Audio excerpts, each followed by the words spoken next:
ஓம் சாந்தி. எல்லோரும் சந்தோஷமாக இருக்கிறீங்களா? எல்லா மதத்தினருமே சிவலிங்கத்தை மட்டும்தான் வழிபடணும், வேறு எதையுமே வழிபடக்கூடாது. ஏன் தெரியுமா? சிவன்தான் மிகப்பெரிய கடவுள் அப்படின்னு இந்து மதத்தினரால் மட்டுமல்ல, இந்தியாவில் உள்ள எல்லா மதத்தினருக்குமே உள்ளுணர்வாக தெரியும்.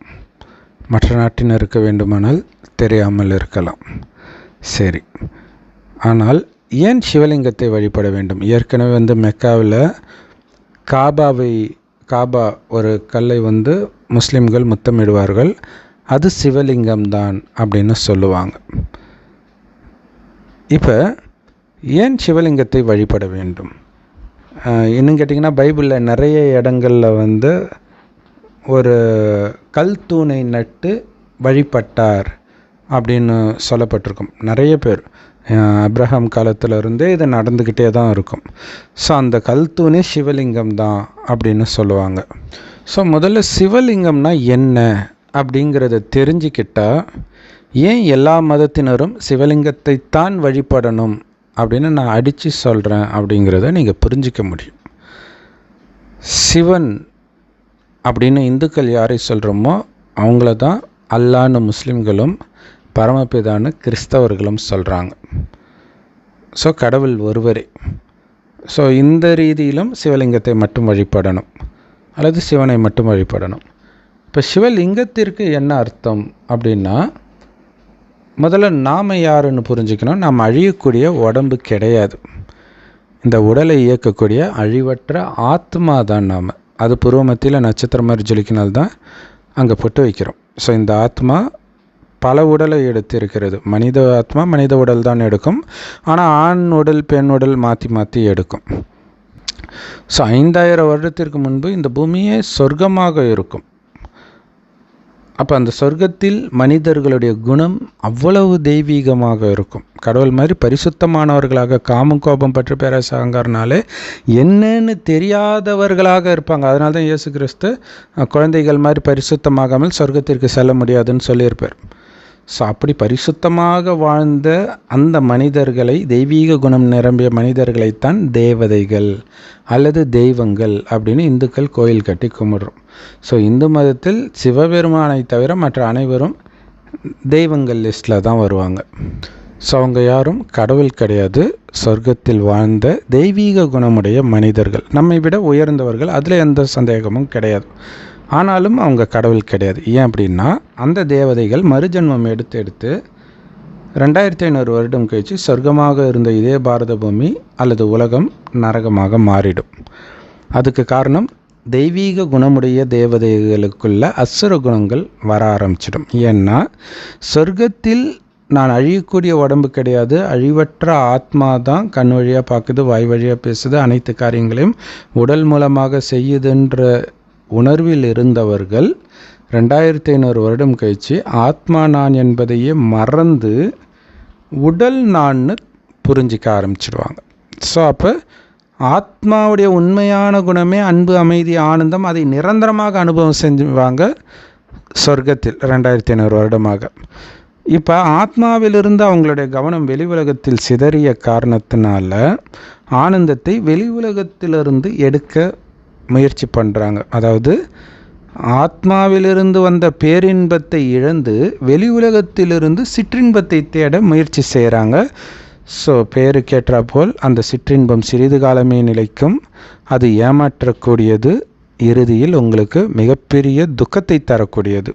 ஸோ அதன் விளைவாகத்தான் நாம் சிற்றின்பத்தில் மயங்கி மந்த புத்தி அடைந்து சரியது தவறது என்று பகுத்தறியும் சக்தியை இழந்து பாவம் மேலே பாவம் செய்ததன் விளைவாகவே சொர்க்கத்தில் நமக்கு இருந்த அழகு, அறிவு, அளவற்ற செல்வம், ஆரோக்கியம் எல்லாத்தையும் படிப்படியாக இழந்து இப்போ இருக்கிற நிலைமையில் இருக்கிறோம். இந்த நேரத்தில் தான் சிவபெருமான் ஒரு வயோதிகர் உடலில் இந்த ஞானத்தை கொடுக்கிறார். அவர் நம்மளை மாதிரி தாயின் கர்ப்பத்தில் பிறக்காத காரணத்தினால அவருக்கென்று தனி உடல் கிடையாது. ஸ்ட்ரைட்டாக ஒரு வயோதிகர் உடலுக்குள்ளே பிரவேசமாகி இந்த ஞானத்தை சொல்கிறார். இந்த பூமி சொர்க்கமாகத்தான் நான் படைத்தேன், அங்கே நீங்கள் தெய்வீக குணம் நிரம்பிய தேவதையாக தான் இருந்தீங்க. காரணம், ஆத்ம உணர்வில் இருந்தீங்க.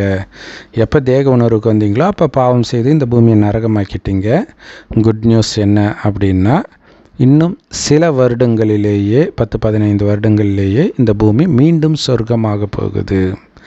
அதற்குள்ள உங்களுடைய குணத்தை சொர்க்கத்தில் நீங்கள் இருக்கும்போது எவ்வளவு தெய்வீகமாக இருந்தீர்களோ அந்த மாதிரி மாற்றிக்கணும். அதற்கு தடையாக இருக்கக்கூடிய நான் உடல் என்கிற உணர்வை மறந்து மீண்டும் நான் ஆத்மா என்ற உணர்வில் நிலை பெற வேண்டும். அதற்கு தேவையான சக்தியை என்னை நினைவு செய்வதன் மூலம் உங்கள் ஆத்மாவிற்குள் நிரப்பிக்கொள்ள முடியும்ன்ற. சிவபெருமான் செம்பன் நிறமான ஒளி உலகத்தில் நட்சத்திரம் மாதிரி ஜொலிக்கிறார். அதை தான் பரந்தாமம் அல்லது பரலோகம்னு சொல்கிறோம். அங்கேருந்து தான் ஆத்மாக்களாகிய நாமும் முதல்ல இந்த பூமிக்கு வந்தோம். உலகம் அழியும் போது மீண்டும் உடலை விட்டு அங்கே தான் போவோம். ஸோ இப்போ எந்த அளவுக்கு சிவபெருமானை நினைவு செய்கிறீங்களோ அந்த அளவுக்கு ஆத்மா சக்தி நிரம்பும். அப்போ காமம், கோபம், பற்று, பேராசை, அகங்காரத்துலேருந்து உங்களுடைய புத்தி விலகி ஆத்மாவில் நிலை பெறும் உங்களுடைய கவனம். அப்போ என்ன ஆகும்? ஆத்மாவுடைய உண்மையான குணமான அன்பு, அமைதி, ஆனந்தம், இதை இப்போவே அனுபவம் செய்வீங்க. இந்த நேரத்தில் உலக அழிவு நடக்கும் பொழுது உலகத்தில் எது நடந்தாலும் உங்களுக்கு கொஞ்சம் கூட துக்கம் இருக்காது. ஏன்னா உடல் உணர்வுனால தான் துக்கம், பயம், காமம் இதெல்லாம் வர்றது. ஸோ அப்போ என்ன ஆகும்? தானாகவே உடலிலிருந்து பிரிந்த ஆத்மாவாகவே உங்களை உணர காரணத்தினால் அப்படியே உடலை விட்டு ஆனந்தமாக பிரிந்து கடவுள் இருக்கும் பரந்தாமத்திற்கு சென்று மீண்டும் இந்த பூமி சொர்க்கமான பிறகு நம்ம ஜென்மம் எடுக்க ஆரம்பிப்போம். ஸோ இந்த ஞானத்தை கடைசியின் ஒரு வருடம் சிவபெருமான் அனைத்து மதத்தினருக்காகவும் கொடுக்கிறார். ஆனால் சொர்க்கத்தில் யார் தேவதையாக இருந்தார்களோ அவர்கள்தான் இந்த ஞானத்தை முதலில் எடுப்பார்கள். மற்ற மதத்தினர் கடைசியில், ஏன்னா இப்போ துக்கம் இது நரகம்னு சொன்னால் அவங்க நம்ப மாட்டாங்க. ஸோ அவங்களுக்கே பயங்கரமாக துக்கத்தின் உச்சத்துக்கு போகும்போது தான் இந்த உலகமே அழிஞ்சிட்டு இருக்கிறத பார்க்கும்போது பயம் இந்த பூமியிலேருந்து தப்பிச்சா போதும் அப்படின்னு கடைசியில் இந்த ஞானத்தை, அதிலும் குறிப்பாக இறைவனை நட்சத்திரம் மாதிரி நினைக்கணுன்ற அந்த ஞானத்தை மட்டும் எடுத்துக்கிட்டு இறைவனை நினைக்கும்போது தான் அவங்களுடைய ஆத்மா உடலை விட்டு பிரிந்து பரந்தாமத்திற்கு போகும். அதுக்கு முன்னாடி நிறைய தண்டனையை அனுபவிப்பார்கள் இதுவரை செய்த பாவத்திற்கெல்லாம். ஸோ அந்த தண்டனையின் மூலமாக ஆத்மா கொஞ்சம் தூய்மையாகுது இல்லையா? எந்த அளவுக்கு தூய்மையாக இருக்குதோ அந்த அளவுக்கு மீண்டும் அடுத்த கல்பத்தில், இந்த 5000 வருடத்தை ஒரு கல்பம். ஸோ அடுத்த கல்பத்தில் ஆரம்பத்தில் சொர்க்கமாக இருக்கும், ஆனால் அங்கே வரமாட்டாங்க. ஏன்னா இறைவனுடைய ஞானத்தை ஆரம்பத்திலே எடுத்து முயற்சி பண்ணலை தூய்மை ஆகிறதுக்கு. தண்டனை அடைஞ்சு தான் தூய்மை ஆகுறாங்க இல்லையா? ஸோ அப்போ எந்த அளவுக்கு தூய்மையாக இருக்கிறாங்களோ அந்த அளவுக்கு உலகம் கீழான நிலையை அடையும் போது தான் அவங்க ஜென்மம் எடுப்பாங்க. ஆனால் இறைவனுடைய ஞானத்தை எடுத்து யார் தன்னை தூய்மையை ஆக்கிக்கிறாங்களோ அவங்க சொர்க்கத்தின் ஆரம்பத்திலேயே வருவாங்க. மொத்தத்தில் யார் எந்த தர்மத்தை சார்ந்தவர்களாக இருந்தாலும் இறைவனின் ஞானத்தின்படி இறைவனை நினைத்து தான் இந்த துக்கத்திலிருந்தும் தப்பிக்கிறாங்க. மீண்டும் அடுத்த ஜென்மத்தில் இப்போ இருக்கிற நிலைமையை விட பூமி பெட்டராக இருக்கும்போது பிறக்க ஆரம்பிக்கிறாங்க. ஸோ எல்லோருக்கும் முன்னேற்றம் சிவபெருமானால் தான் கிடைக்கிறதை தவிர அந்தந்த மதத்தை உருவாக்கிய தர்மஸ்தாபகர்களால் கிடைப்பது கிடையாது. இது ஒரு காரணம், எல்லோரும் சிவனைத்தான் வணங்க வேண்டும் என்பதற்கு. ஏன்னா கடவுள் சொல்கிறாரு, இப்போ கிறிஸ்து ஆத்மா 2000 வருடம் முன்பு வருது. ஸோ கிறிஸ்துன்றது பரிசுத்தமான ஆத்மா, இயேசுன்றது ஏற்கனவே இங்கே இருந்த மனிதன் தான், சாதாரண மனிதன் நம்ம மாதிரி. அவர் உடலுக்குள்ளே கிறிஸ்து வரார். ஸோ இயேசு உடலில் கிறிஸ்து இணைந்து இருப்பதை தான் இயேசு கிறிஸ்துன்னு சொல்கிறோமே தவிர எல்லோரும் நினச்சிட்டு இருக்க மாதிரி இயேசு கிறிஸ்துன்றது ஒருவருடைய பெயர் கிடையாது. அதை தான் அவங்க பரிசுத்த ஆவி அப்படின்றாங்க. ஸோ கிறிஸ்தவர்கள் இயேசு சொன்னதாக நம்பிட்டு இருக்கிற எந்த விஷயமும் இயேசு சொன்னதே கிடையாது. இயேசு உடலில் வந்த அந்த பரிசுத்தமான ஆத்மா கிறிஸ்து சொன்னது. ஆனால் யாரும் கிறிஸ்தப்பான்னு சொல்லலை, ஏசப்பா ஏசப்பா தான் சொல்கிறாங்க. அப்போ மகிமையெல்லாம் உடல் கொண்டவருக்கே இருக்குது. அந்த இயேசு சொர்க்கத்தில் வந்த ஆத்மாவாக இருப்பாங்க. இறைவனுடைய ஞானத்தை கேட்டு சொர்க்கத்துக்கு வந்துட்டு அப்புறம் நரகத்தில் வரும்போது அவருடைய உடலில் கிறிஸ்து ஆத்மா வருது. ஸோ அப்போ மகிமையெல்லாம் கடவுளுடைய ஞானத்தை கேட்டு சொர்க்கத்திற்கு வந்தவர்களுக்கு தானே தவிர கடவுளுடைய ஞானத்தை நிராகரித்தவருக்கு கிடையாது. இன்னும் சொன்னால் கிறிஸ்தவ தர்மத்தின் முதல் ஆத்மாவே கிறிஸ்து. அவரே சொர்க்கத்திற்கு வரலை. எப்போ முதல்ல இயேசு உடம்புல வராரோ அப்போ தான் பூமிக்கே வரார். அவருக்கு பிறகுதான் அவரை தொடர்ந்து மற்ற கிறிஸ்தவ ஆத்மாக்கள் இந்த பூமியில் ஜென்மம் எடுக்கவே ஆரம்பிப்பார்கள். அப்போ யோசிச்சு பாருங்கள், கிறிஸ்தாத்மா இந்த ஞானத்தை கொடுக்கும் பொழுது கிறிஸ்தவர்களே இந்த பூமியில் இருக்க மாட்டாங்க.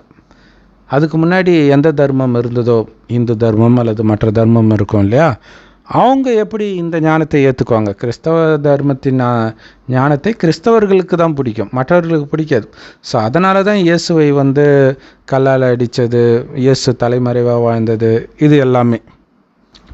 ஸோ இதே கதி தான் எல்லா தர்மத்தை ஸ்தாபனை செய்தவர்களுக்கும் நடந்தது. காரணம் என்னென்னா, அந்த தர்மத்தை ஸ்தாபனை செய்கிறதுக்காக அந்த ஆத்மா வரும்போது அந்த தர்மத்தின் ஆத்மாக்கள் மேலே இருக்கும் கடவுள்கிட்ட பரந்தாமத்தில். அதுக்கப்புறம் 100-200 வருடம் கழித்து தான் அந்த தர்மத்தை சார்ந்த ஆத்மாக்கள் கணிசமான அளவு வந்த பிறகே அந்த தர்மத்தின் புஸ்தகமே எழுதப்படும். பைபிள், குரான், இந்த மாதிரி விஷயங்கள் எல்லாம். இப்போ சிவலிங்கத்துடைய அர்த்தம் என்ன தெரியுமா? நிறைய தப்பான அர்த்தம்லாம் சொல்கிறாங்க, அருவருப்பான அர்த்தம்லாம் சொல்கிறாங்க. புரோட்டான், எலக்ட்ரான், நியூட்ரான்றாங்க, ஆண்குறி பெண்குறின்றாங்க, இஷ்டத்துக்கு அடித்து விடுறாங்க. ஒரு கடவுளை பற்றி இப்படியெல்லாம், அதாவது கடவுளை பற்றி யாருக்குமே தெரியாது, அதனால் யார் என்ன கேட்க போகிறான்ட்டு இஷ்டத்துக்கு அடித்து விடுறாங்க. ஆனால் உண்மையில் சிவலிங்கத்துடைய அர்த்தம், சிவன் உடல் இல்லாத காரணத்தினால் இன்னொருத்தர் உடலில் வருகிறார், அவருக்கு பிரம்மான் பேர் வைக்கிறார். எதுக்கு வரார் அவர் உடலுக்குள்ளே? அவர் வாய் வழியாக ஞானத்தை சொல்வதற்காக, வேறு எதுக்கும் கிடையாது. இங்கே இருக்கக்கூடிய விஷயத்தை சாப்பிட்றதுக்கோ கலியுகத்தை பார்க்குறதுக்கோ வரல. அப்போ சிவன் நட்சத்திரம் மாதிரி இருக்கார், அந்த கண்ணுக்கு தெரியாத நுட்பமான அந்த ஒளிப்புள்ளிக்கு பூஜை பண்ண முடியாது, அதனால் கொஞ்சம் பெருசாக முட்டை வடிவத்தில் வச்சுட்டாங்க. லிங்கத்துடைய மேல் பகுதி பார்க்குறோம் இல்லையா, அதுதான் சிவன். கீழ்ப்பகுதி இருக்குது பார்த்தீங்களா, அது பிரம்மாவுடைய கமலவாய். அதனால தான் அங்கே கீழே தாமரை ஷேப்பில் இருக்கும். அது பேரே கோமுகி, பசுவின் வாயின்னுவாங்க. இப்போ சிவனுடைய ஞான அமிர்தம் பசுவின் வாய் வழியாக வருது அப்படிங்கிறது தான் அபிஷேகம் பண்ணி தண்ணி கோமுகி வழியாக வெளியேறுவதாக காட்டப்படுது. ஸோ நம்ம ஏற்கனவே சொல்லிட்டோம், சிவனால் மட்டுமே எல்லோருக்கும் மகிமை. இப்போ இயேசு கிறிஸ்து சொன்ன ஞானத்தினால யாருமே 1 இன்ச்சு கூட மேலே ஏறலை. ஏன்னா நாளுக்கு நாள் உலகம் மோசமாக தான் ஆகுதுனாலே என்ன அர்த்தம்? அவங்க கொடுத்த ஞானத்தினால எந்த நன்மையும் கிடையாது, அதனால் யாருக்கும் சத்கதி ஏற்படலை, அதாவது முன்னேற்றம் ஏற்படவில்லை, இறங்க தான் செய்கிறாங்க.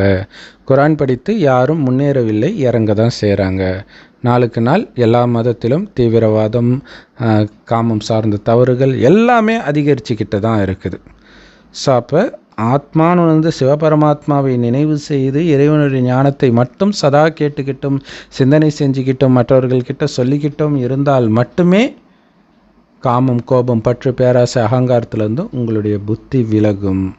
ஆத்ம உணர்வில் உங்களால் நிலை பெற முடியும். இது எல்லா மதத்திற்கான ஞானம். அதனால்தான் எல்லா மதமும் இந்த சிவலிங்கத்தை தான் வழிபடணும்னு சொல்லப்படுது.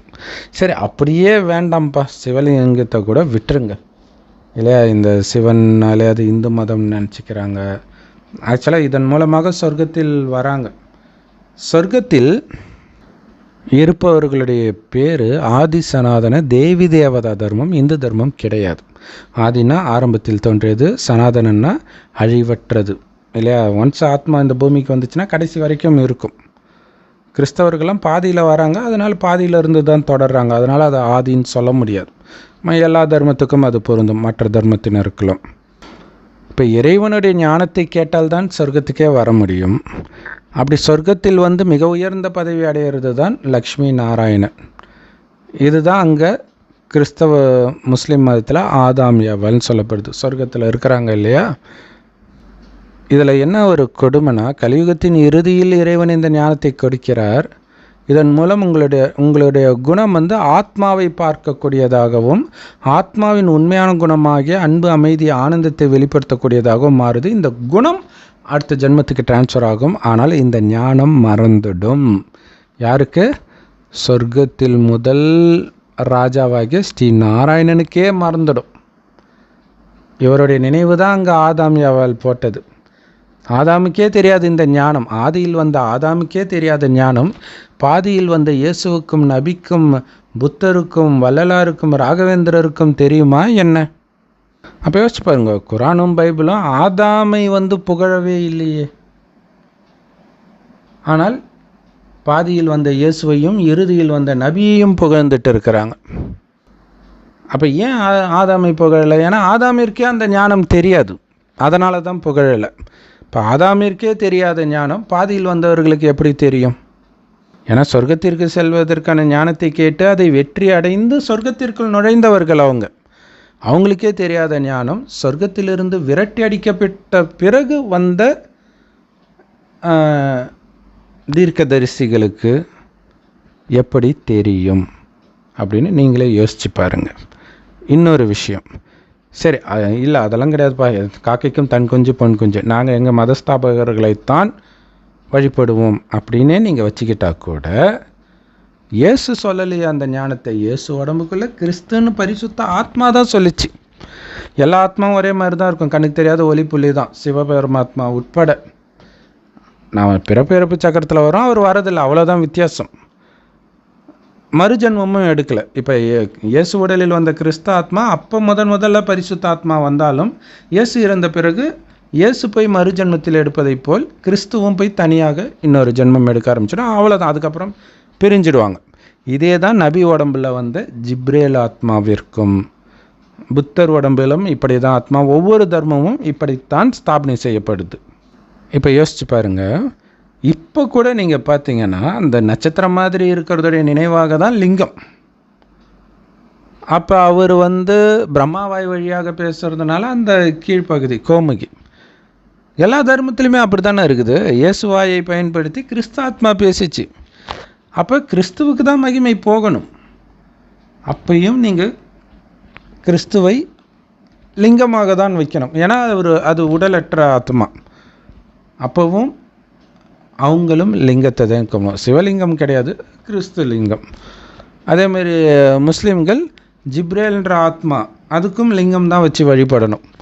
ஸோ அதனால தான் காபாவை அவங்க முத்தமிடுறாங்க அப்படிலாம் இருக்குது. ஸோ எப்படி பார்த்தாலும் அனைத்து மதத்தினரும் லிங்கத்தை தான் வழிபடணும். இப்போ இந்து மதத்தில் பார்த்திங்கன்னா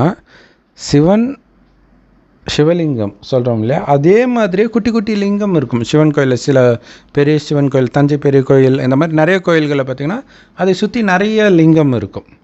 அது எதை குறிக்குதுன்னா சாலி கிராமங்கள். இப்போ இறைவன் நமக்கு கொடுக்குற ஞானமே என்ன? ஆத்மான்னு சிவபரமாத்மாவை நினைவு செய். அவருக்கு உடல் கிடையாது, உடல் இல்லாத ஆத்மா. அதே மாதிரி உங்களையும் உடலை மறந்து ஆத்மா நினைங்கன்றார். அதாவது அவருக்கு சமமாக நம்மளை மாத்துறார், லிங்கமாக மாத்துறார். ஸோ அந்த லிங்கம் தான் சாலிகிராமம், அதாவது ஆத்மாக்களை தான் சாலிகிராமம்னு சொல்கிறது. ஸோ அப்போ எல்லா தர்மமும் சாலிகிராமத்தை தான் வழிபடணும், அவங்க தர்மத்தை ஸ்தாபனை செய்தவருடைய சாலிகிராமத்தை. ஆனால் என்னாச்சு? அழியக்கூடிய தேகதாரியின் மீது புத்தி போச்சு. ஆனால் அழியக்கூடிய தேகதாரி தான். இப்போ இயேசு கிறிஸ்துன்ற ஆத்மா வந்தால் கூட அது அடுத்தது மறுஜென்மத்தில் அது அழிய ஆரம்பிக்குது இல்லையா. ஆத்மாவுக்கு மரணம் கிடையாது, பட் அந்த உடல் அழிந்து மறுஜென்மத்துக்கு வந்துடுது. அது கிறிஸ்துவாக இருக்கும்போது மட்டும்தான் பரிசுத்த ஆத்மா. அடுத்தடுத்த ஜென்மம் எடுக்கும்போது அதுவும் காமம் கோபம் எல்லாத்துலேயும் விழுந்துடும். ஸோ அப்போ கடவுள் ஒருவர் தான், அவர் கொடுக்கும் வழியும் ஒன்று தான், அது அவரே இறுதியில் தான் கொடுப்பார். ஸோ இதுவரை உங்களுக்கு கிடைக்கப்பட்ட அத்தனை வழிகளும் அத்தனை மத வேதங்களும் மனிதர்களால் உருவாக்கப்பட்டதே. மனித வழிதான் சாத்தான் வழின்னு சொல்லப்படுறது.